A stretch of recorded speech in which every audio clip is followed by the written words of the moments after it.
আসসালামু আলাইকুম। দেখুন বন্ধুরা, অনেক রাত্রে গরুটা ছিটপিট করেছে, কিন্তু বাছুরটা যে এভাবে মারা যাবে এটা কল্পনাই করতে পারা যায়নি। দেখুন নিঃশ্বাস নেই।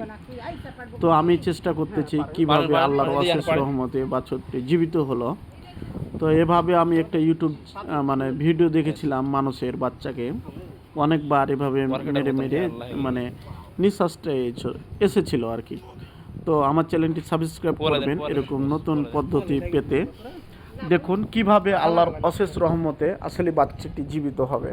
দেখুন কোনো কিন্তু কিচ্ছু নেই, নিঃশ্বাস নেই, কিচ্ছু নেই, মুখে হাত বলতেছি। দেখুন কোনো চাপ মানে চালা শব্দ নেই। তো দেখুন কিভাবে জীবিত হলো। এই দেখুন একটু করে কিন্তু নিঃশ্বাস মনে হচ্ছে আসতেছে, এখনও আসে নাই।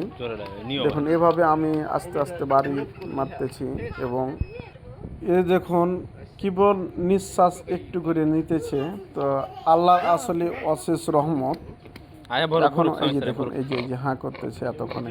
তো আসলে কেন এরকম হয়, ওই যে অতিরিক্ত উঠে বসে গরু, এবং অনেক রাত্রে এরকম হয়েছে। আমি প্রায় 9টার দিকে কি 8টার দিকে ডেলিভারি করতে গিয়েছি, তখন আর কি এই অবস্থা, মানে ভিতরে এই সেলেসাগুলো ঢুকে গিয়েছে, এই জন্যে মুখ নাকে মানে নিঃশ্বাস নেই। আমি অবশ্যই পরিষ্কার করেছি নাক মুখ, তারপরও নিঃশ্বাস আসছিল না। এই যে দেখুন এতক্ষণে কেমন সুন্দরভাবে নিঃশ্বাস আসতেছে।